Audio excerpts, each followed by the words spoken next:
folk in the room, cold as the tomb. Ghosts whispered secrets of doom. Eyes wide open, felt the gloom. In that house, shadows consume.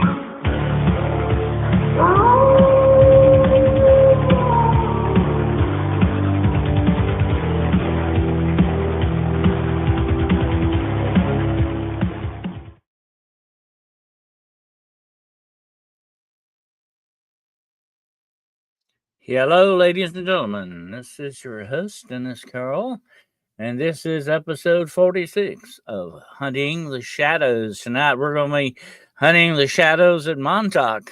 Okay, definitely. I have my friend Brian Minnick here, and we will bring him on shortly. Just want to give a shout out to all of you out there in the chat room.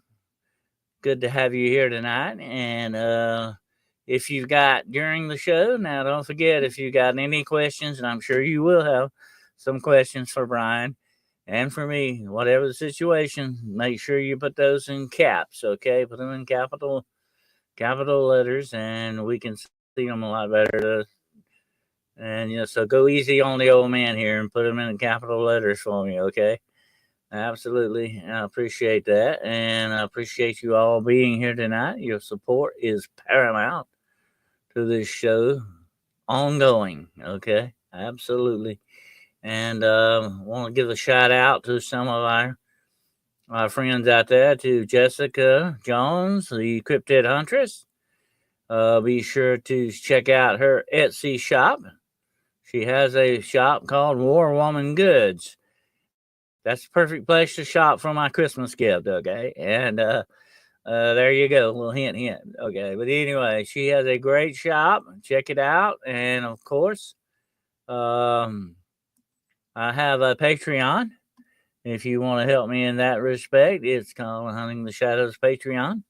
We have some great members in it, ongoing members. The membership's wide open right now if you want to become an official shadow hunter, okay? That's where you need to go. And I want to give a shout out to my good friend Gerald Fountain and Midwest Night Watchers. He has a store, okay? So check out his store, buy some good stuff there, and do that. We also want to give a shout out to Beyond the Box and Barbara Hartman, okay? Definitely go show her channel some love as well, okay? All right. Yep, here's Jessica's Etsy shop, by the way, if anybody wants to check that out. Thank you for that. Girl on her gong. She's the gunslinger. Girl on her gong. I appreciate that. And she's always fast on the draw with those links. No, you are a big help with that. Thank you. And yep, this is Barb Hartman's channel. Show it some love if you can, okay? All right, well, let's get on to our main subject tonight. I am pleased as punch, as the old saying used to go, to have this guy with me here. He and I have enjoyed his work for a long time. He is a supreme researcher, and this guy knows Montauk upside down and one side and out the other. Okay, absolutely.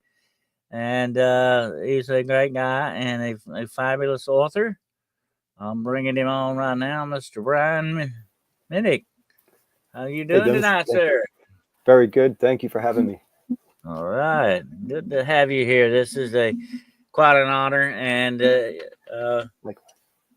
like I said, you are a supreme researcher. And you're an investigator, too. And you do boots on the ground stuff as well. And we've got definitely video evidence of that. Absolutely. And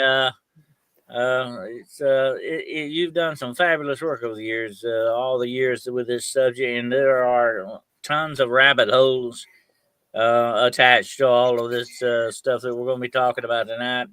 Yes. But if you want to just explain to some people who may not know who you are out there, I don't see how that could be possible, but there may be some people out there that don't know who you are. Sure. You might want to just tell them who, kind of give a quick rundown on your bio and a little bit about Montauk, if you can capsulate a little bit for us.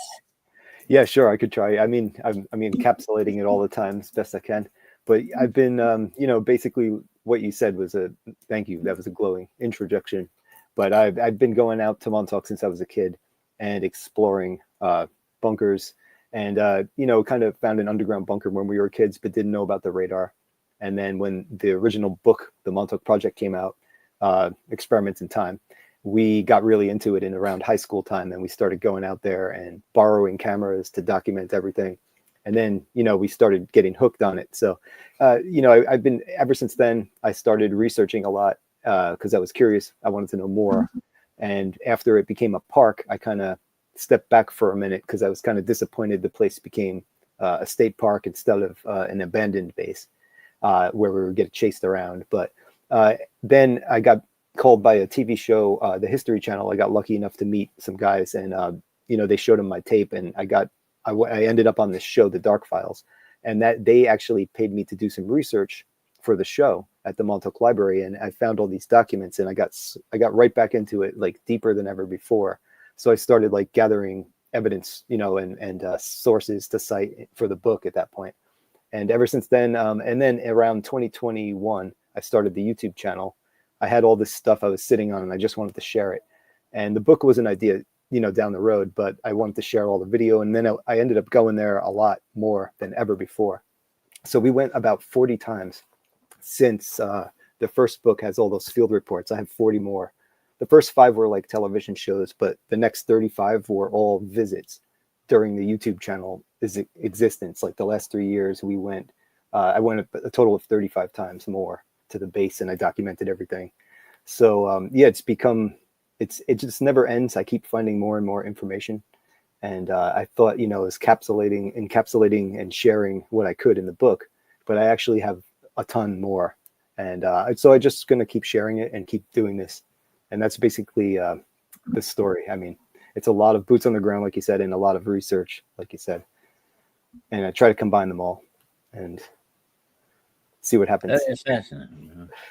Very, very interesting. We talked about before the show, and I think there is definitely a link to the Philadelphia experiment. Yes. And like this was the Philadelphia experiment on land to a certain extent, supposedly that way. What are your own personal feelings? I mentioned this too, before the show about the portal. I absolutely think about the portal. What is your own personal feeling? I mean, what do you think really happened and is still ongoing there? Do you think there may be some, let's say, ramifications of this afterwards, all of this that took place? Do you still feel that there's something there? That there's definitely, there. Yeah, well, I guess so. The Philadelphia experiment, I do believe that they tinkered or attempted something, and maybe something else happened instead, like a different outcome. But whatever it was, they learned from it, and it was a partial success. So that was like the very beginning of the time travel attempts, and then whatever they learned from that, they kept trying and eventually mastered it. So I do believe there's some truth in that. I mean, I know that the thing that people want to achieve the most is time travel. I mean, that's like the highest science to try to master. So of course they're attempting it constantly. There's no time where they weren't attempting this. They were always working on it in some capacity. That's just, I figure, the logic of that part of it. But when it comes to what's there today, I don't think if there is a deep underground base, a dome, that would be something that's possible, that it is still active. But from what it sounds like, what happened in the story and the way this place went down in a catastrophe, I do believe that it was destroyed at one point.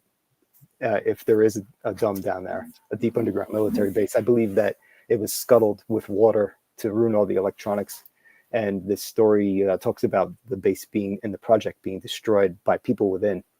So, but there was this whole story about them rehabbing the underground in the 90s. And that's something I always want to talk about because I didn't mention that in the first book. And I didn't really mention it in any videos yet, but there was this. I was reading about that a lot back in the days, and it was supposedly a war between two factions of the government, so the Navy versus the Air Force, fighting over this underground space and who was going to rehab it. And they were supposedly like programming people to like counter each other. So they had like not just one group of people that they had with a certain mission, but they had people to counter those people. So it was pretty fascinating. I didn't know where this was all coming from, but that was a whole part of this story at one point. So what's there now is this leftover energy. It used to be a very heavy energy there, like thick, but there's still this feeling like sometimes you're outside of time there, or it's a dead zone, like a void, devoid of life kind of feeling, or sometimes it feels good there. Still a feeling there, something like, Yeah, and definitely. there's activity there still. So I think whatever, the stain remains on the property, or we were talking about a portal being opened, and if It's in very that much case, like there are other places like that around, especially in one of the most famous ones, of course, is Skinwalker Ranch, yes, which I think, has, shares a lot of attributes with Montauk in that respect. yeah. Have you fielded recently any kind of cryptid activity that may be going on around there? Yeah, my very last trip there, actually last month, it was like the day after my birthday. I went there, and I just went by myself this time. I went into Radar Hill, and I was just kicking around, and I was by this computer building. And when I turned to look at the radar, I have this recorded too on like my second to last video. I got to put a new one out, but I turned around, faced the radar, and something jumped off a building behind me and landed on the ground and took 3 steps running. And it sounded like Wow. tap shoes, but kicking through reeds. But when this thing landed on the ground, it was so heavy, it felt heavier than me. Like I thought it was a buck or something, and it didn't make sense to me because a deer wouldn't be on the roof. So I turned around, I didn't see anything, and I heard the thump. So I just ran. Like I really never run on my videos, but this time I decided to run, even if it was a deer. I figured it was going to trample me because that was like the only path. Or like run, they go crazy when they get scared. So that's what happened. I heard 3 steps and it stopped, and I'm like, where is the ruckus of the deer running off? They make such a loud noise trying to get away from you. And yeah, there was nothing there. And then it was like a few days later, I got an email from a subscriber that said they told me this identical story, except they went at night, and they were both kind of feeling weird. And then something jumped out of a tree and landed on the ground, and they felt it in the ground because it was so heavy. And they shined the flashlight over there, and there was nothing there. And he sent me a map and circled it, and it was like literally like 200 feet away from where I had that experience. So yeah, there's something, there's definitely this report of a tall shadow that runs around the base.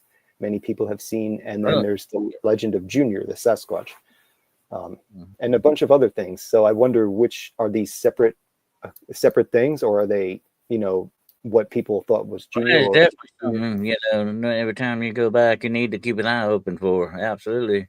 yeah, You may have more encounters.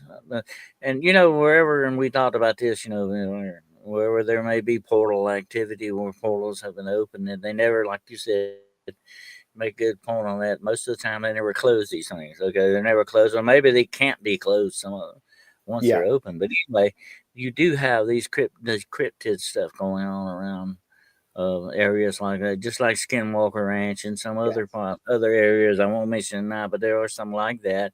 And this is very prevalent, Ryan, as you and I both know, around underground military bases Yeah. and places like that.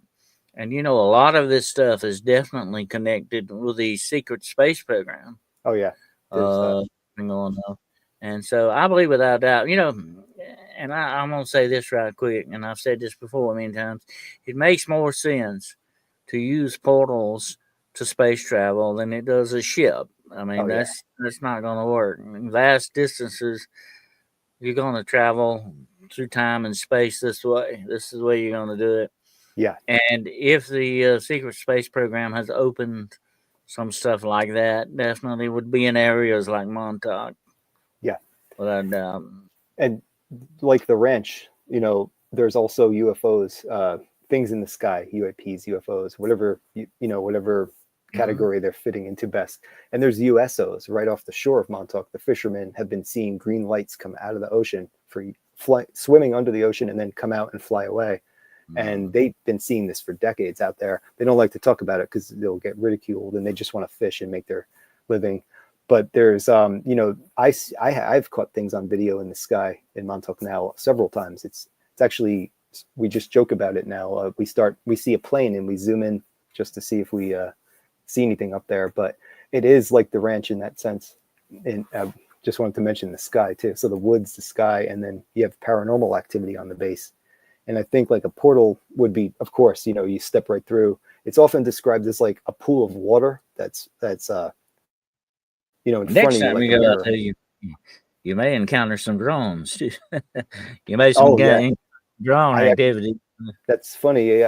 We were just talking about the drones, and last month or October when I was in Montauk, it was dark still, and I did see what looked like the same kind of drones, and I recorded it, so I have that too. I didn't connect the dots until I started seeing, all of these videos, and I went back and watched it. I'm like, oh, this is like a month early, but it looks like one of the same drones out there, and it's in the same general area. I mean, Long Island and New Jersey are pretty much close enough. We're not talking about little hobby drones. We're talking about very large governmental type SUV drone, Yeah, size drones. Uh, to me, that smacks of definite governmental surveillance. yeah, Absolutely.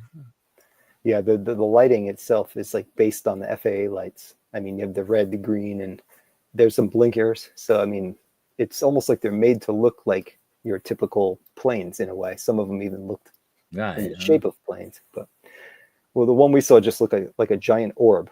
Had no features. It was just like a big white orb, and it had a blinking light, small blinking light on it, which is. And I was using the psionics, which usually will let me see the shape of the the craft, the aircraft. But in this case, it was just a big glowing orb. So, but there's plenty of strange things to see, and usually don't even have a plan. We just go and we just have a plan of where we're going to walk, and that's when we usually see And something. a lot of these things will use light to diffuse their appearance. Yeah, They will do that too. Yeah, absolutely. I've seen that happen. that's good They're technique. very good at covering up what they're doing. Yeah, the light makes it, like a glowing halo, so you can't really, like a glowing orb. You can't really see the shape. Yeah, some of those lights look almost like nuclear, like the way they have such a bright, color and shine to them. Some of those drone lights that I've seen, they have a different kind of quality to them. They're like super bright.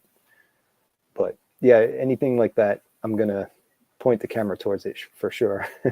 And I don't know what it all means, but there's like trying when you do time travel experiments of any kind, if you do rip the fabric of space-time, I think that's always going to leave like this trace of energy and strangeness on the property, on the area, on the land, or wherever it happened there. It just makes sense. I mean, like you said, I don't think you can put it back together again if you tear the space-time continuum in any kind of way. Portal, time That's travel. very, you cause a rip in space and time. It may not be repairable. Absolutely. And Yeah. also, you're doing something that's against the laws of nature and the laws of the universe, you might say. When you do something like that, you're going to have some, what would say, side effects from it. Oh yeah. Absolutely. Yeah, and that's something they should have learned from the Philadelphia experiment, because they were supposedly, fused into the hull of the ship, and some people were like half in and half out of the floor. So, like you said, that's a perfect example. But I think they just go for it. They want it so bad, they want to achieve time travel. So if they haven't already, and then if they do achieve time travel, say in 40 years, then it's always been invented, because they can go back in time now and pass the information to those in the past if they decide to do so. If that ever gets, if That's anybody exactly, gets, that's exactly what the government does when it goes into weaponization of things and stuff like that. I was yeah, reading an experiment the other day about the Russian guy that tried to create humanzees, like chimpanzees and humans wow, together, humanzees. Uh, the guy kept trying after time after time after time because it was part of their super soldier project thing wow, going on. And I think Montauk may have had a hand in that super soldier thing that we've talked about so much before in the past, Operation Paperclip and some of this other stuff. There oh, may have been some definite. I yeah, mean, if they were in with like the Philadelphia experiment with Einstein and all the rest of this stuff, and that's a good, Einstein supposedly got out of it. He supposedly said, "Hey, I'm not going to mess with this. I don't want to mess with this kind of a thing," which That's right. makes sense because he was a very smart man. He knew what they were doing and what they were fooling around with, but that Yep. didn't stop them. You know, Tesla as well also opted out of the Philadelphia experiment, they say, and he was replaced with John von Neumann as the famous mathematician. Came in, stepped in to take the place of the job. Really, I guess it was probably a paid position, but yeah, he didn't want to. Tesla didn't want to have Nikola Tesla didn't want to have anything to do with it after that. So he he was found dead shortly after in the hotel in New York, and his papers were all taken. So some people think that has something to do. Travel got out some of those schematics and drawings if they were able to understand what he had put down on paper. Yeah, that's fascinating though, because when you said the super soldiers could have been created far before most people think, like World War II. I don't hear many people bring that up, but that's kind of like in Marvel Comics. I think Captain America was like World War II, and he was like the first super soldier. But I mean, it goes back to Project Paperclip, like you said. They did bring a lot of paperclip scientists to Long Island, and they had high science was the priority. that's what Captain America was based on, or the comic book Captain America, which came out. By the way, it came out in World War II. Along the same time about was the super soldier project. It is talking about that to a certain extent. Yeah. Mm-hmm. And you see kind of some part of the story, like Wolverine was one. He was like the 10th one, so they call him Weapon X. But he had there was one part where he broke out of the underground facility, and it was like they were experimenting on him, and it reminded me of other scenes I've seen in movies. People played on that, like breaking out of the facility kind of thing. But I think it kind of came from that. But yeah, it's not like soft disclosure because it was more art and creativity when they made comics. But they were ahead of their time and maybe tossing around ideas that people have been talking and thinking about for decades. I do believe that they started that stuff way back because it takes so long to perfect and roll out. So Brian, you even see the echoes of this going far back to like the island of Dr.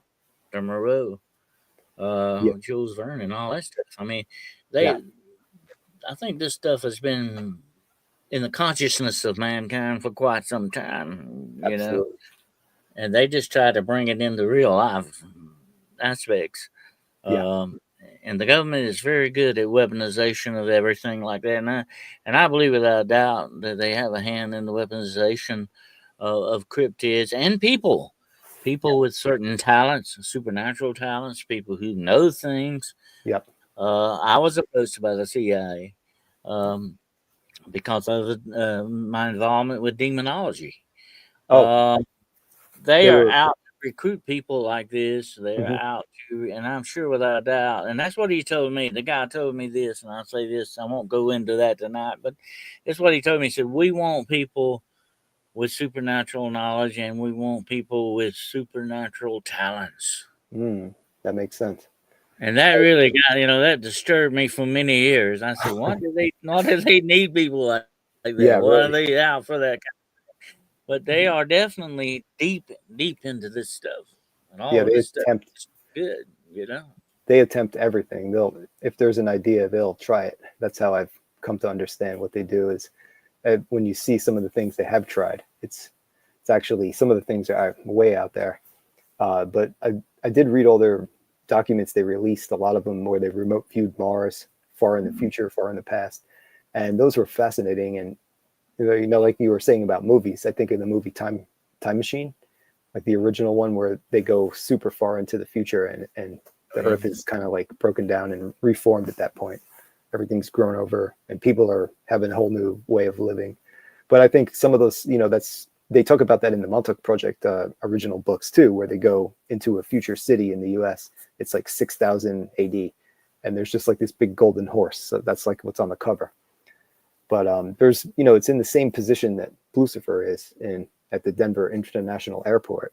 So I thought that was very interesting that, because they supposedly have a huge facility under there, a deep underground military, or, there's supposedly something under there. it's been speculated. So It's kind of, some of this imagery that they're using, they're kind of like laughing at us behind their back, kind of, yeah, we put it out there, you won't know what it's really about, kind of a thing.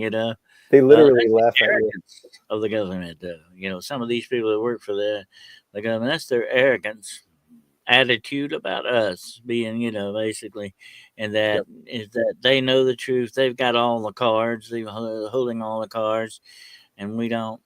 But I think without a doubt, information eventually works its way out somehow or another.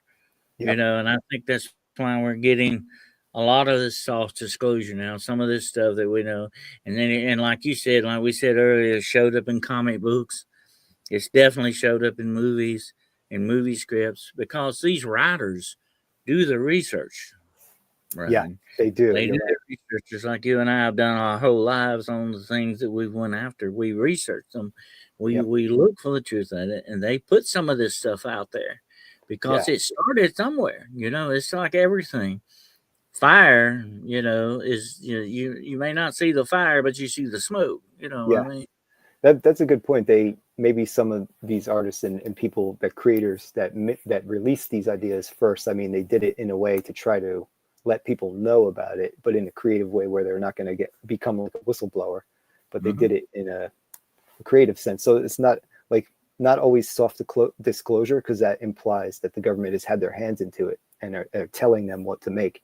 But if an artist or a creator does it because they research something, now they're slipping it to the public.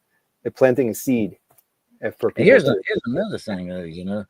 And it's something we consider that people who are involved with some of this stuff. And I've had people ask me this question: where are the whistleblowers at? Why isn't somebody coming out and spilling the beans on Montauk and some of these other things? Because it's not just because they signed NDAs or Yeah. they made a promise. These people, I'm sure, are being threatened. Hmm. If you come out and you say something, I remember this. I'll tell you this right quick. This lady was. This goes back to Roswell, okay? And this Cool. lady, she gave her account of what she saw that day at Roswell to a full-bird lieutenant Hmm. colonel, I think it was. And when she got through telling him, he said something very interesting to her. He said, "Now I want you to forget everything you just told me, and never mention it to anybody else again." She Hmm. said, "What do you mean? I'm supposed to forget this?"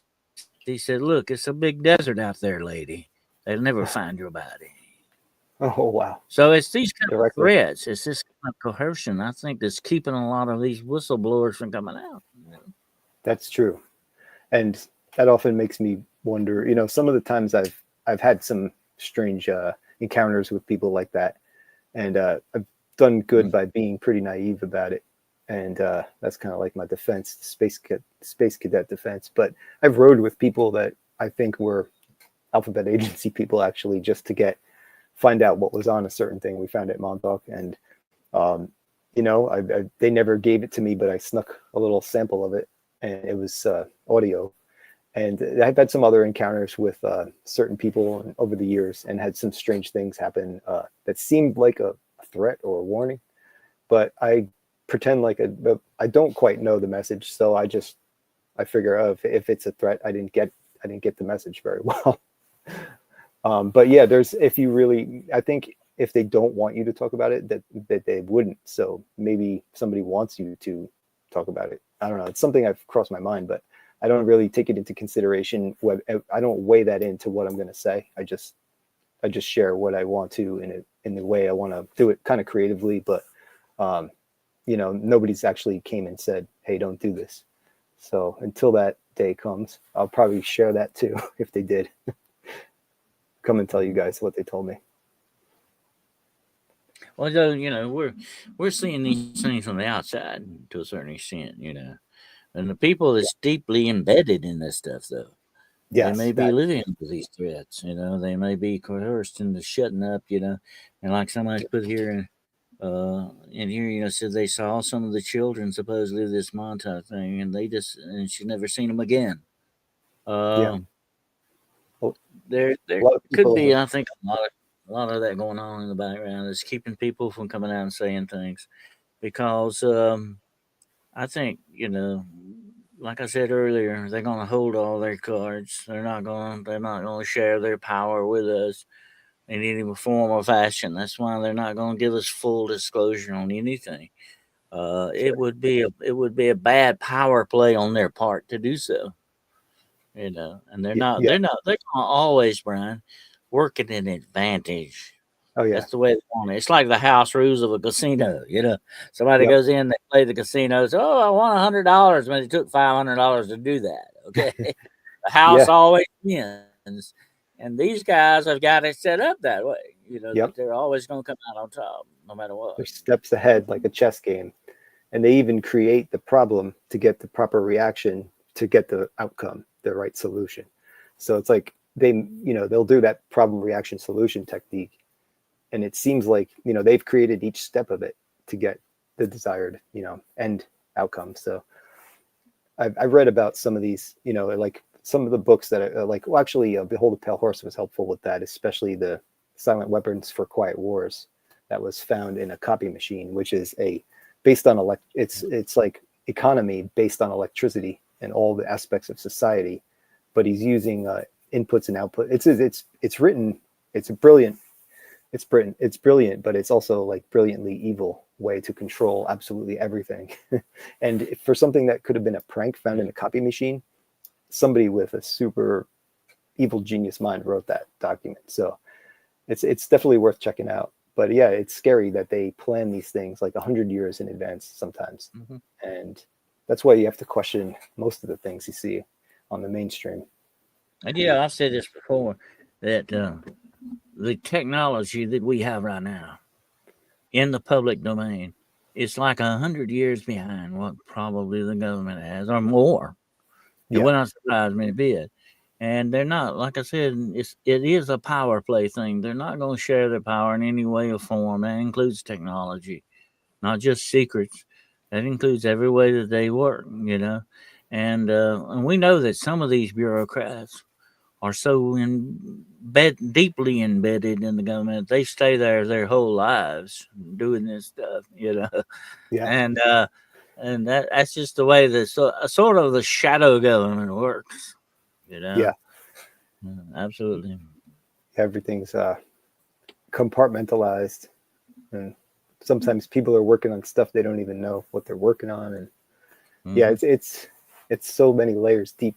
I think some of the people, we don't even know their names and never heard their names basically in the public ear. So who knows? But yeah, they're there for sure. These things are happening and they're well planned out, well thought out. But on the other side, we're all out here trying to figure it out and trying to see what we can see and talking about it with each other. So it's kind of like a countermeasure to all that control, being able to talk about it. Yeah.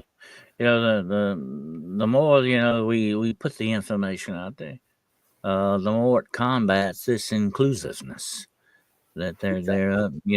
they're into.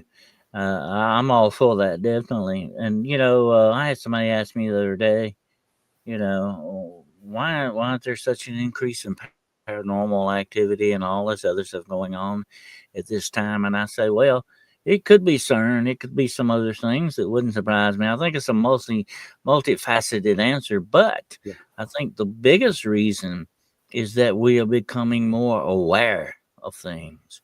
Yeah. Our awareness is rising. And as that happens, so does the activity, so does the things connected to all this stuff. Yeah. Seems to like give it life. You know what I'm saying? Seems Yeah. to make Yeah. it come alive more. Seems to make it more active. Don't you agree?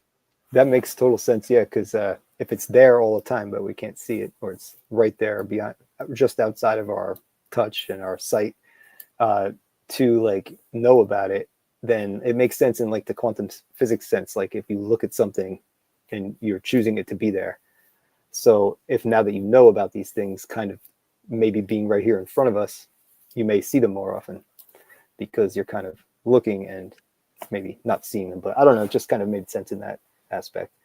It does. Yeah, more awareness is what they want to suppress the most. So it's going to bring up all kinds of things that we normally wouldn't see, I guess. It's a good way to say it. Why don't you? Brian, don't you ever? I do this myself.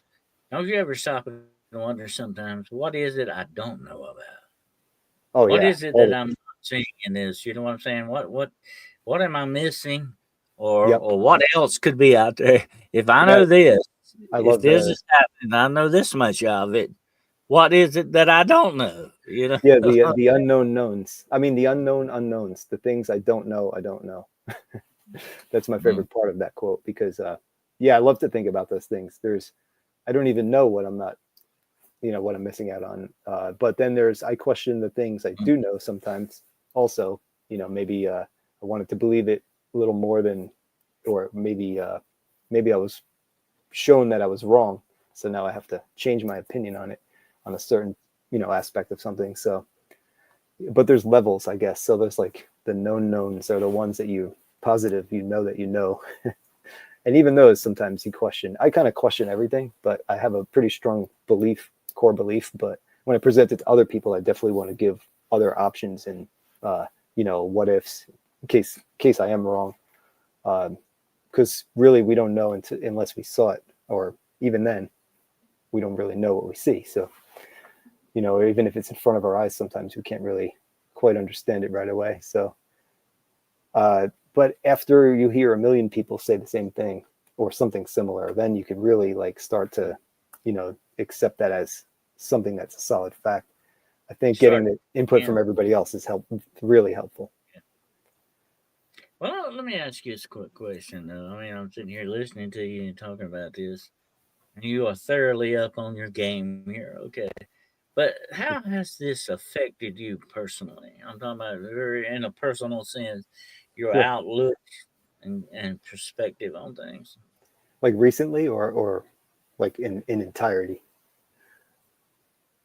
like Mm. in recent years, basically. It's definitely changed my life in recent years, and I've never like met so many people and went to Montauk with so many people, and just it's been absolutely amazing. But let's say like back, it's affected me a lot when I was younger because I went through periods of like belief and disbelief. I had friends who thought that they were like part of the project, and I would have like dreams about the radomes all the time and like working at these like those are like the golf ball looking white bubble radars. Camp Hero used to have a whole bunch of those radar towers, not just the big cement tower that everybody knows, the Sage.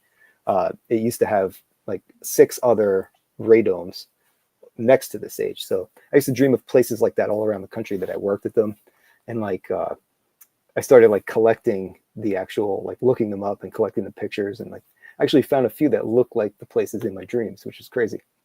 But it was like back in the 50s or something, and I was just like go in and like take a part out, or and these places were all abandoned, but I'd like go and remove something, and all the dreams were the same, but they're always in like a different place. So like I used to start thinking like, what the heck's going on with this place? It pulled me in with all these strange things, and then I had periods where I didn't want to go to Montauk anymore. I was like kind of just repelled from it after going so much, and so like those things affected me a lot when I was younger. But uh, as when I got to this point of sharing and really going forward, that's been nothing but a positive experience for me.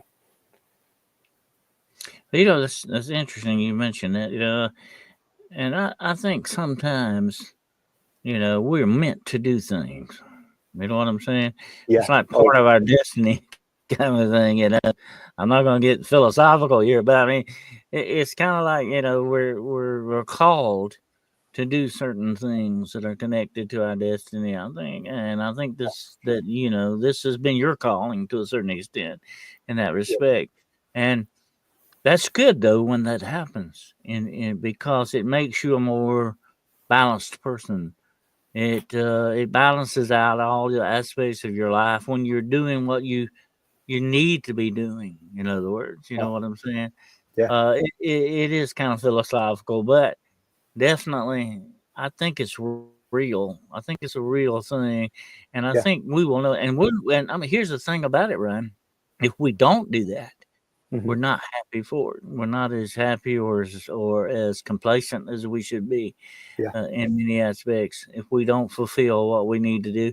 And here's another thing I think it does, and it connects with our talents. You know, like your talent is research, definitely, and it Like, connects with your talent. It makes you a happier person in some ways. It makes you a more fulfilled person. I think, put it that way. You know. that's I've really I have felt like that, like I had to, or like I was kind of meant to do this after at some point, maybe just by having all this stuff and holding on to it for so many years. But I also kind of always felt like that in a way. Like I used to bring everybody out to Montauk, like extra friends, that haven't been there. And after a while, it became my thing, I guess. But and then it did, it does make you happy to do something that you like to do. And there wasn't like I paid for this all myself. It's not been easy. It's been a struggle, but it's also been really joyful to just get it. Even the work part of it, it was hard work, but getting it done and seeing it done, that was like most rewarding thing. So I didn't once I had it out there, I pressed the button to send it off to print. I felt like, all right, now I could relax a little and like go have some fun and go explore. And because I That was was out the for kind beginning, of, you know. yeah. When you get to a certain point like that, you think it's you're turning a corner. That's what it's really doing. You know what I'm saying? Yeah, You're turning a yeah, corner and things. yep. Yeah, absolutely. But That's yeah, what do you see is the next step in this for you? I mean, what do you see you're going to be doing in the next year or so connected with this? Oh, that's a good one. What I do you got think planned? You know, I do have plans to definitely do a second edition so I could fix my spelling errors that I've been staring at for months. But also I want to print the pictures in color and put page numbers in, because the way I did it, I would have had to redo the entire thing at the very end when I tried to add the page numbers. So I just sent it off without. But right. it's not that important. I wanted to add just a second edition with some appendixes and extra stuff. But I actually have been, it's because of the field reports I capped off at my last visit. So I have 40 more. I've been starting to write those out, and I have all You this can update information. it just a little bit too. You know, you can update it, puts a little juice in it for everybody. You know, hey, the new updated version. You know, Oh yeah, I have enough to make a second part because I have more of the same formula that I just couldn't fit in the first one. And with the local stories, now it's like I have some interviews and a lot of internet stories through emails and video comments. I've met so many people from all different walks of life, and they're giving me so much information about Montauk and all the related topics.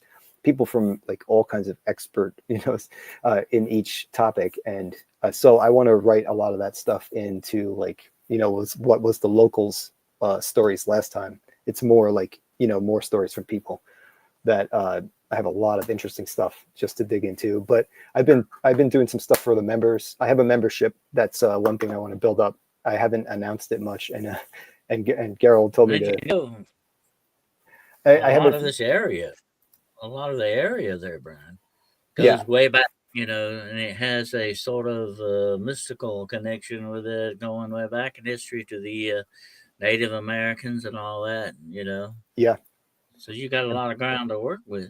and possibly even more ancient than that, which is there's always been Egyptian ties in this story of Montauk. Uh, Mm-hmm. from that very first book, the Mm-hmm. pyramids of Montauk, the leaders, all the kings of the Montauk tribe have a lot of them had the last name Pharaoh, which is only found in Egypt, Montauk, and Oh, there was one in Massachusetts and one in Scotland. But so there was a lot of connections to and a lot of mentions to, pretty far back ancient history as well. If I wanted to dig that far back, which I have started to dig that far back actually. Uh, well, you know, geographically, you probably know this, but geographically, all of this area was attached to Scotland one time, by the way. yeah, Back when it yeah, was all one continent kind of thing. yep. I did that in the Half of back. that, Yeah. yeah. Pangea, the big supercontinent, Montauk, I mean, Long Island is actually touching the Sahara, right where the eye of the Sahara is, the Richat structure, which some people think is Atlantis. It's literally like Long All to Island and think Morocco about. touching. Uh, That was pretty interesting to find too. So You know, here's something about that, Brian. You know, things may change, governments come and go, nations rise and fall, empires and all that, but the land mhm. still remains. You Yes, oh know, and yeah. I tell people that a lot. You know, the land I think is sort of like a conductor of Hmm. things. Whatever happens on that land never truly goes away. There's Yeah, always that remnant of it, whatever it might have been, good or yeah, bad, yeah. that remains on land. That's absolutely right. Yeah, the not just the rock record, as they say, but even in the air, but the air above the land. But Oh, there's that's also 1,000 feet of sand below, or below where we stand on Long Island. Before there's the bedrock is old volcanoes. They're 1,000 feet below our feet, and on Long Island, it's all quartz sand. So the properties of quartz. I mean, that would make a perfect record keeping material for that kind of. But that's how I always look at Montauk when I go. Actually, I go and I kind of like rewind way back in time and just kind of try to picture what this land is like. This little part of land that we're here. What has it been through, like through its entire course of history, and that all does play a part into like what you experience when you walk over it. But you have to be, tuned to it. You don't have to. I mean, you could walk over and ignore it, but if you wanted to try to pay attention to it, those things are. There's a lot of data yeah. in each step. Interesting thing about this, Brian, is all this stuff's connected to the underground, the cave systems and things like that. Yeah. All of these dams are supposedly connected with it. And of course, I know you've heard this. There's always been a rumor for many, many years that this whole planet is honeycombed with Yeah, tunnel systems and all that stuff. That you absolutely. can go from continent to continent without ever crossing an ocean and all Yeah, this other kind of stuff. yeah, I think there is a connection to the underground. I think it's a big connection in many ways. yeah. Me too. I think their crust is filled with pockets all over, and also there's this lava tubes which are just like these huge smooth tunnels made by lava. I mean, we actually use those sometimes for. I know you could walk through. You could walk through them somewhere. I think in Hawaii, Um, but under Montauk, 1,000 feet below Montauk, there's old volcanoes because that's originally Long Island was a volcanic island chain, kind of like an archipelago, like Japan. And then later, when the glacier melted, it dumped like 1,000 feet of sand on top of it. So, but down there, under that sand is lava, old volcanoes, and then connecting those volcanoes are lava tubes. They're like highways down there going probably across the entire what, continent, like you said. but yeah, that's Oh, I missed interesting. you. Yeah, the Mammoth Cave. That's a huge one that goes. The you got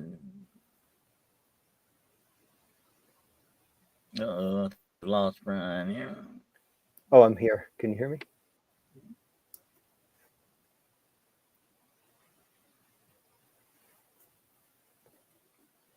I'm not sure if you froze. Maybe. Oh, I guess I'll be right back in a moment. Yeah, Mammoth Cave. That's I was going to ask if he knew of that. I'm sure he does. I think Dennis will be right back, so I'll just hang out here for a minute. Hello, everybody in chat. I didn't get to read it much.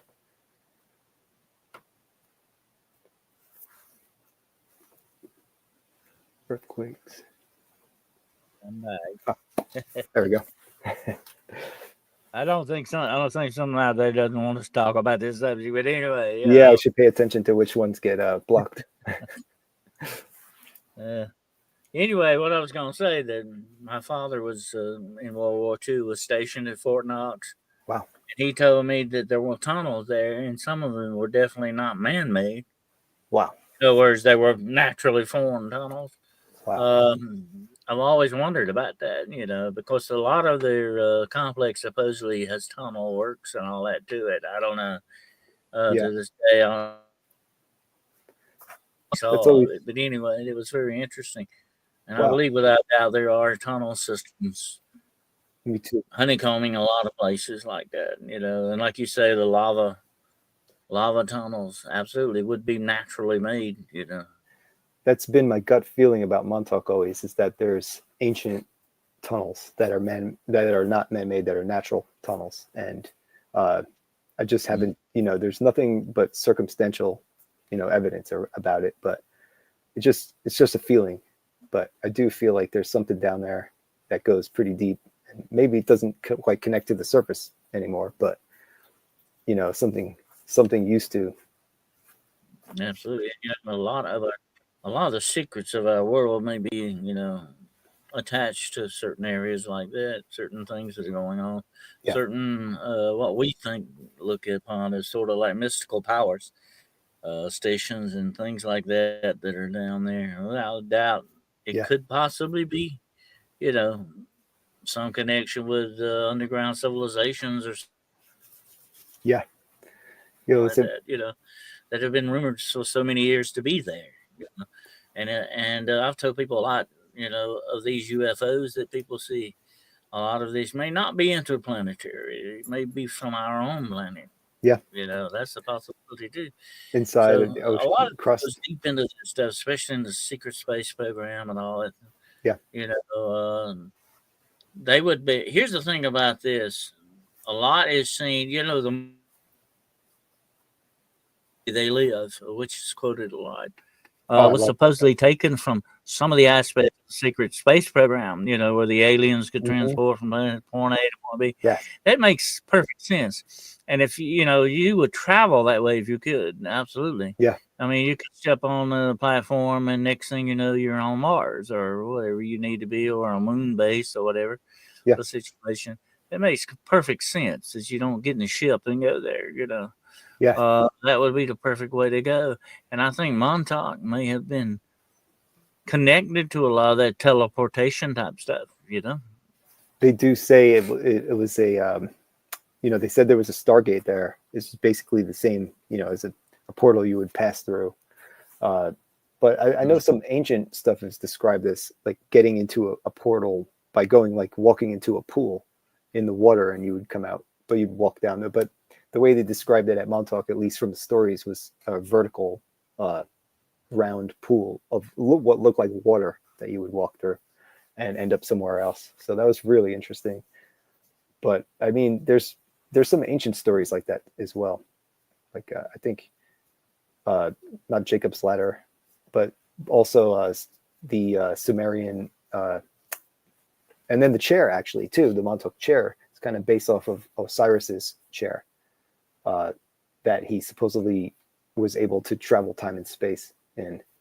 And it's very interesting where that, because they say in the Montauk story, the legend and lore of it, that You, uh, the chair is if from you, Sirius or Orionids, aliens.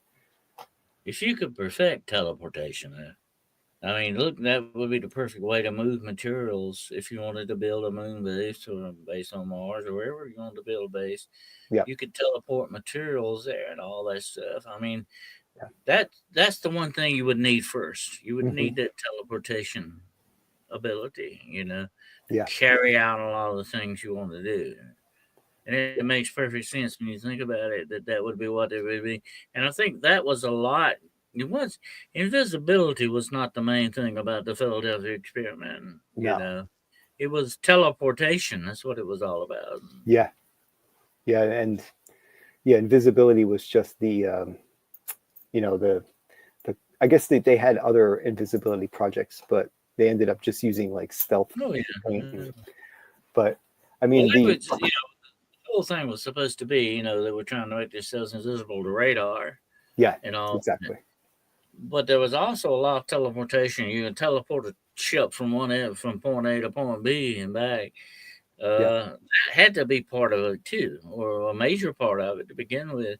And maybe the invisibility thing was a cloak cover up for it. But yet they also stumbled upon that as well and said, "Hey, we'll work on that later and something else." I think the teleportation thing was the yeah. big thing that they came out with. So they had the Project Phoenix and Project Rainbow that they merged. Like first Project Rainbow, that was what they called the invisibility project. But Phoenix, at first they had that as weather control, and they were trying to change the weather way back then with like radio sondes, like Oh little yeah. radio emitting on a parachute or on a blimp. So that was really interesting to see. But now I mean, weather control is right out in our face now. I mean, everybody knows about it now. Cloud seeding and what you can do. You can Well, look up yeah, cloud seeding, they've and you could actually get the been working contract. on weather. Yeah, They've been working on weather manipulation for a long time. I remember Patton in World War II was complaining about, when he was going into Sicily and the planes couldn't fly because of the weather. So they need to do something about this damn stuff. He was Yeah. mad about the weather, Oh, but wow. I think that I think that yeah, I think that they've been working on that a long time. I mean, it's still ongoing. I think when we see the chemtrails and we see, I doubt that they're perfecting it. You know what I'm saying? And I haven't heard people talking about HARP in a long time. But I mean, that was a pretty scary one. They were just beaming. They were beaming super high frequency into the ionosphere in Alaska, at the Alaska University up there. And that kind of reminds me of what they started to play with at Montauk too, back in the beginning with omnidirectional microwave, dipole microwave towers. Actually, the back of the radar is a dipole omnidirectional microwave. That's like the very first cell phone tower, essentially, is on the. You can see it still today on the back of the Montauk radar on top, the big pole. So after they stopped using the rotating dish, they would just have the pole, which emanates out in every direction, and that's essentially the same identical thing as a cell phone tower, except cell phone tower is loaded with a whole bunch of more things to emit frequencies. But yeah, that's all interesting stuff. If you can trace a lot of this stuff back to Montauk and the Montauk Air Force Station, some of the technology that they used there for the Cold War, but it turned out to be pretty useful for other things. So it's fascinating how that stuff kind of spread across the planet. Of course, if you can manipulate the weather, you can definitely do what you want to do. I mean, you can weaponize the weather. So that's the way that goes, And of course, this last hurricane that I had to go through, some of it that we had down this way, Helene, there was a lot of rumors that it was, manipulated because no hurricane has ever reached the mountains of North Carolina like that. That was very unusual that would happen. And the force of this hurricane that could drive so far inland. Usually when a hurricane hits, inland, it starts dissipating. Yeah. This did not do that. Wow. And that's what was the interesting part about this, is it just didn't follow the precepts of a normal hurricane type of thing. Yeah. It's just the other day, we had some snow here, and it looked like it was a blue sky. Of course, I've seen snow with a blue sky before, but this snow looked fake. It was like white pieces of like loose styrofoam pellets. They were just like really white and bouncing off like coats and bouncing off tables. So I had a whole bunch on my sleeve, and I pressed on it to try to melt it, and it was like oily and wouldn't really melt. So, here lately, they talking about the oily aspects of it. I've noticed rain like that. Have you noticed that? Rain on the windshield of the car is not like it used to be. Yeah, it has a different substance to it. Got like a film or something. It's heating up differently than it ever has before. I noticed that. A lot of people have noticed that. And I don't know if you've seen this or not, but there was of course you never know nowadays about AI and junk like that. But this looked very real. People were actually, they cut this watermelon open. Oh, and it would not break. I saw that. I got apples like that actually, and I made a video because I didn't put it up, but I got a bag of apples, and they were like plastic apples. I cut them open, I put them out there for the insects and ants wouldn't even go on them, and they just stayed like fresh for days. They just stayed there in the rain, and they didn't break down, and they literally were tasteless. They were like fake apples. I don't understand what I got, but I've seen the bananas. Completely tasteless, had no taste at all. I mean, you wouldn't know what you were eating. If somebody, if you were in a dark room, you would know what you were eating. But anyway, here's the weird thing, Brian, about that kind of stuff. And I heard this not long ago that even in China, supposedly they're making sure that every fourth grain of rice is plastic. Yes, and then it will go through the digestive system like regular rice, but it's plastic. Okay. And here's the weird thing about it: when you go, and I've studied this for many years. I don't know if you're big on cattle mutilation and all this stuff, but that's an interesting aspect of cattle mutilation. And I've seen dead animals in the field. Okay, I've been out in the woods a whole lot of my life, and I've come upon dead animals in different forms, whatever thing. And usually nature takes care of them. You know, it does what it needs to do. But this cattle mutilation, even the insects don't want to touch these things. Wow. Yeah. That's That tells you something right there that's really flaky going on with that. Because, you know, there are certain foods, like certain McDonald's foods and all that even insects won't touch. And if insects are not going to eat it, I'm not going to eat it. Okay. There's something weird going on with that. I agree. I've seen that where they put the fries in a bell jar for like time lapse for like 100 days and they don't break down, McDonald's fries. And yeah, that's scary. There's a lot of fake food out there. And I saw the rice where they put it in water and a lot of the grains of rice are floating because they're plastic. People they're even putting insects in like sausage, and Sarah Lee uses like insects for something, maybe like the shell of the cake. I don't know. Like they're using certain, I guess they're calling it asterisk sustainable. So if you see that on the packaging, they do have to put it in the ingredients, but they're using like crickets and stuff now in some food, which is got more preservatives than anything else in it. Reserved. Oh yeah, that too. I don't know what to eat anymore. You know what? The bad thing is we eat all this. Why doesn't it preserve us? But that's another story. That's a good. Do that for us. Yeah, good question. But you know, and they're talking about manufacturing meat that way now. You know, they're talking about lab-grown meat and all this other stuff. I don't know about you, but that's scary. Yeah, I've seen that. I mean, here's what really bugs me about this, though, Brian.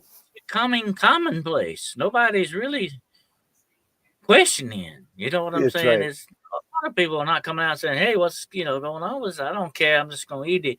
There's a complacency about it. You know that they don't really care. People like you and me, we're talking about it, but I'm talking about the average person on system. I don't care about it as long as I can get my hamburger. I'm okay. You know, they don't care where it comes from. The bad thing about, food like McDonald's and stuff like that, and I'm not coming down on them. I'll throw Burger King in on it too, okay? But the whole thing is, it's convenient to people. That's why we're buying it and we're consuming it. It's convenient. We're lazy. They haven't seen the right... I'll go fix it ourselves. That's right. It is easier, but maybe they just haven't seen the right videos yet. to convince them once and for all that, because there's been a few that I've seen that, all right, that one's off my list forever. I'm not eating that ever again. That kind of video that changes you. But things like chicken, like they could just grow like a chicken breast on a plate, and that's some of the stuff that they're doing. That's just creepy to me. Like I don't want anything that's like, but you can't tell with the labeling and what's legally allowed, like you said. And at that point, it almost becomes, I don't want to know. Be upfront and truthful about it. No. That's the way government always works. Yeah. And there's a lot, like right now, you can go in the store and look at steaks and stuff and all that, packaged steaks and all that. A lot of that stuff's coming out of Mexico. And they don't even label that. There you go. I've seen some. It's weird how food travels so far and like it stays good. I don't know how they're doing that. Like you see fruit coming from Chile. Well, they have that stuff they put around the fruit, like it's called a peel. I think it's like Bill Gates' company or something, but it's like a waxy substance that. I think it was Jessica told me the other day, like her dog got sick. She gave it some treats, and I said, "Where do the treats come from? Do not give them treats from overseas." I had that happen with my dog. I think it was like sweet potatoes from Ireland, someplace. He got absolutely sick off of that. Wow. We got to understand that, like Chinese food and things like that that's coming into this country from other countries, they don't have the same precepts that we have on some of this, food and how it's prepared and how it's fixed and the process it goes through and all this other stuff. We need to be very, very careful what we are consuming here. But you know what? And I was telling somebody this the other day. When they attack an infrastructure, Mm-hmm. the first infrastructure they attack, guess what it is? It's not your electricity, it's Food your supply. water. Oh, the water. Yeah, that's the Mhm. first thing. Yeah, you need the most. That makes sense. Mm-hmm. Yeah, and that's Absolutely. probably You can't easy. live without water. There you go. Yeah, it's such a fragile setup. Everything. So I guess until people figure out how to But live here's the on the bad planet thing, with Brent. each other. Here's the bad thing. We are consuming all this, so we're becoming plastic slowly, little bit by little bit. We're becoming plastic. You know, Yeah, they say even they're though- finding there's plastic in our hearts. They're finding yeah. plastic particles all in our body. Oh yeah, They come out the other day that there was like a cave in Antarctica that no man had ever touched, and yet they found plastic particles in it. wow. How did We have contaminated this whole planet with yeah plastic. move through the ice or something slowly? But yeah, I've seen the microplastics, which are in absolutely everything. Like every sip you take out of a plastic bottle, you have like thousands of little That's probably pieces of what's in your plastic. snow. Yeah, yeah. I Mhm. mean, and then look at it's in the oceans. It's in everything. So, Oh yeah. but Yeah. we make quite the mess as as people. Worst thing they ever come out with was the plastic grocery bags. That has really disseminated the ocean. They're Yeah, finding those in whales and sharks and all this stuff. yeah. Uh, Seen that. that's bad Yep. stuff. Yeah, Mhm. really.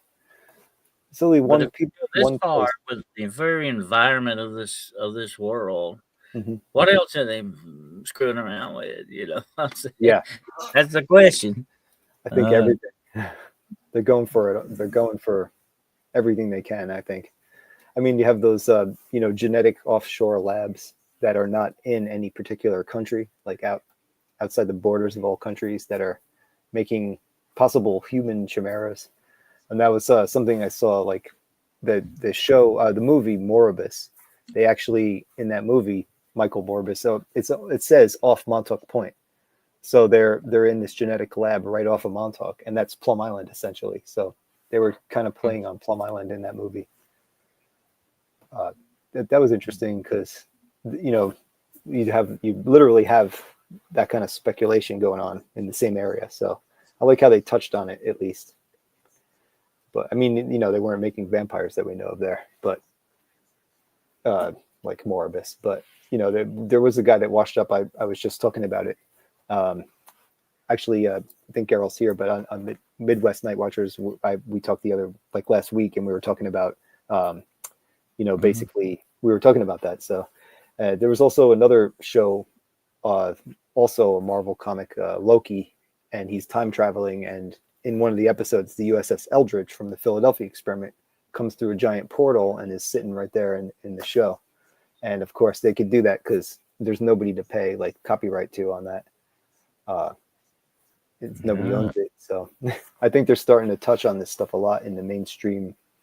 Uh, we'll see. It's watered down. Say this. I'm gonna say this, Brian. Okay, and I've told this to other people. I think,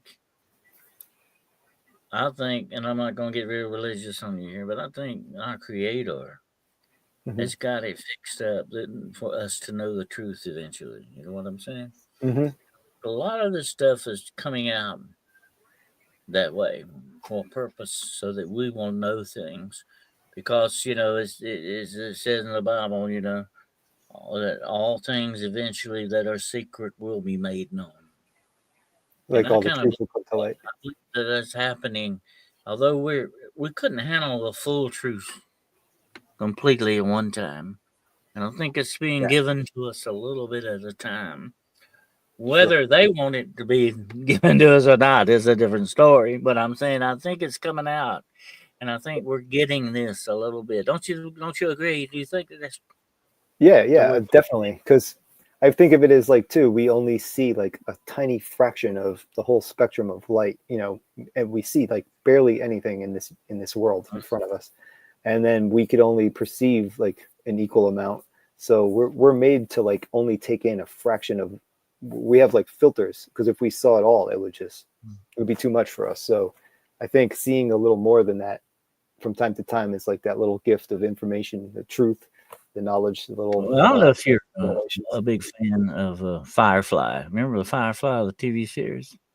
I Firefly don't know that one. was made into a movie, but actually in the movie, they find out that the government of a planet, there's different planets in the Federation, and they found out the government on one planet put something in the water to make people more happy and everything, but it didn't turn out that way. It turned out it turned them all into raving lunatics, and they killed each other by millions of them. Okay, Wow. died. And so the whole premise of this movie was we got to tell people about this. We got to let people know about what the government has done, on this planet. Mm-hmm. And they finally do. They finally get the word out. And the next day, it comes out on the news and comes out all about this. Next day, the guy comes out and says, you know what? Nobody said anything about it. Yeah. Everybody's very complacent about it. It was something happened on another planet somewhere. It didn't bother them, Wow, that sounds that's interesting. what happens when we disclose things. I think there's certain aspect of all this that, like you're saying, the way that people perceive things, Mm-hmm.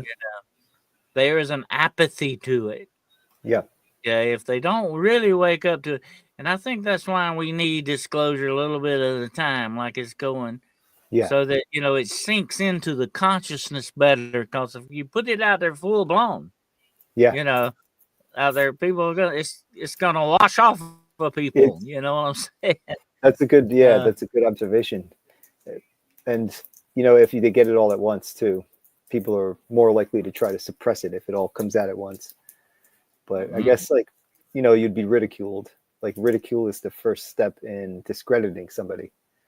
So like that's usually enough for most people. So that once that happens, they kind of give up on trying to convince people.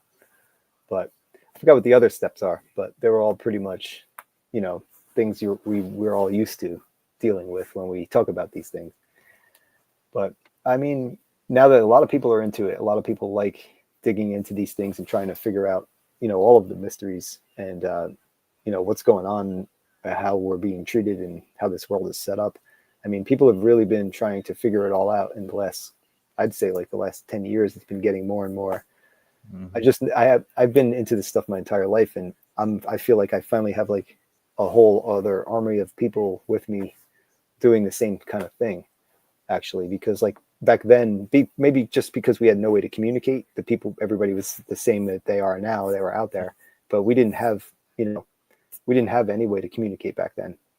I mean, I didn't really have any way to do research when I started doing research. I had to like go to the library and like photocopy pages and bring quarters and dimes and stuff to use the photo. I mean, the world has changed so much, but this is the information age still. It's kind of hard to stop the good info and the truth when it is, found, and people's ideas spreading. You are doing a fantastic job, Brian. Absolutely, and this has been a fascinating discussion tonight. Yeah. And hold on, I ask you, when you're going back out there? When's your next trip? Yeah, I'm hoping to go before the end of the year, actually, because I have this two permits where I can stay overnight there and park. Oh. Basically, you can always go there at night, but you can't park, so your vehicle is the problem. Very good. Make sure, of course, you video everything. Okay. Oh yeah. Not everything. Yeah, I want to see it. Definitely. I'm being greedy about it. I want to see it. Yeah, that I will do. Definitely interested in your research on that, and this has been a fascinating show, and we will definitely do more parts on this in the future. Absolutely. I'm gonna make you an official shadow hunter tonight, okay? That's great. And we will put you in the hunter family here. I'm honored. I really appreciate you being here. This has been great. Likewise. And thank you for having we just kind of skimmed the surface on a lot of this. I know it is a big subject. Yeah, with a lot more, and we will hopefully do some more in the future. sure. Okay. That's great. Thank you so much Uh, again for having me. I had a likewise equally fascinating and conversation. it's been great having you here. I appreciate you here. And please check out Brian's book. Let me put. I'll tell you what. Hold on a second. I got the picture out here. I'm gonna put everybody show everybody what the book looks like. Your book is still in print, or Yeah, it's going to be in print for the indefinite future. They kind of print a copy for if you buy a that's copy, they what it print it looks for like. you. Okay, Yep. that's the cover, and I've got the Kindle version of it. Okay, Okay, you got but to get you a print copy. it, it's got a lot of good picture photos and stuff in it. It is a fascinating read. Absolutely, I highly recommend it. My copy is And really beat up. I will probably do a book review on that very soon. I have a Wow. program called Paranormal Point of View. I do Friday nights, so I do book reviews on there, Oh, and I will cool. I saw that. definitely be reviewing your book on there. Definitely. Thank you. I appreciate this. But like I say, it is a fantastic book. I recommend it to everybody out there listening tonight. And be sure to pick up a copy of it. It is great. You will be glad you did, because this is a very fascinating subject. And I'll definitely want you back on here, Brian. We will do some more. Thank you. I'd Absolutely. love to come back. Some more in-depth stuff on Montauk. Yeah, Absolutely. we could And, segue too, but that sounds great. all right. It's been fantastic. And I appreciate you being here tonight. Likewise. And you're welcome back anytime. Thank you. Thanks. I appreciate you too, and have a good night, everybody. Thanks for being here. Be careful out there now, okay? I will. Keep I'll be an eye careful. on your six out there. Definitely will. And we'll be looking forward to what you're doing in the future, okay? Yep, I'll be putting out stuff pretty soon. All right. I'm Well, you working take on it care now. out there. We'll catch you later, Thanks. bud. See you guys soon. Take care. Thank you. All right. Bye-bye. Bye. That is fascinating time. He is a great guy. Obviously. So check his book out if you get a chance. And like I say, if you can't find a copy of it, you can get the Kindle version of it as well. I want to thank you all for being here tonight. I didn't get to a lot of your questions, but it's been blazing fast tonight. I only get invited to family reunions or told about funerals. You don't. Brian's channel, Montauk Strange. Montauk, there it is. There's his channel. Check it out. And great guy. He's a great guy. I enjoyed. We will definitely have him back on again. Absolutely. We'll get deeper into Montauk. That's very strange. Absolutely. Got a lot of shadows in Montauk. I hope you all have enjoyed the show tonight. I know I did. And we'll be planning for Friday night. Don't forget it. Friday night, Paranormal Point of View at 9 o'clock p.m. Eastern Standard Time. Hope to see you all there then. Appreciate you being here tonight. Yeah, please subscribe to the Montauk Strange channel. Yeah, thank you there, Gerald. We'll put that up. And I know you're all gearing up, getting ready for Christmas out there. It's coming. It's coming. And absolutely. You're quite welcome on that head trip. He is a great person. Absolutely. He's a good guy. And appreciate you all being here tonight. Check out Jessica's show. She had a great show today. Check hers out. Check out our good friend Midwest Night Watchers. A good friend Shiro. She's got some good stuff on her channel going on. We have some great people out there, and we will keep you occupied. Okay, we'll keep your minds going. That's the way to do it. Absolutely. I appreciate you being here tonight, and I'm going to go ahead and sign on off myself. Appreciate all of your support. don't forget my Patreon. If you want to join and become an official shadow hunter, you will be welcome, definitely with some extra good stuff, okay? And don't you forget it. And we will have some more stuff. We got some special stuff coming up for Christmas. So keep your eyes on the Hunting the Shadows YouTube channel, okay? I just released a couple of things today you need to go check out. Oh yeah, there's a couple of shorts on there. And you go check them out when you get a chance, if you haven't already seen them. And we will be having some more special stuff coming out for Christmas, some specials coming up. So be aware, you never know when I may pop up on your feed, okay? And with something else. So I like to surprise people. Surprise, surprise, surprise, right? Okay? So be ready and be aware. And be careful out there, okay? Because at this time of the year, you got a lot of bell ringers out there, but you got some unscrupulous people out there too. So be very careful where you go, and keep an eye on that 6 and keep your head on a swivel. All right. All right. Appreciate you being here tonight. And until we get together again, remember what I always say: there is no darkness greater than the light. Non tambo mala, fear no evil. And until we get together again, my friends, Godspeed. The hunt has begun. Hunting the shadows.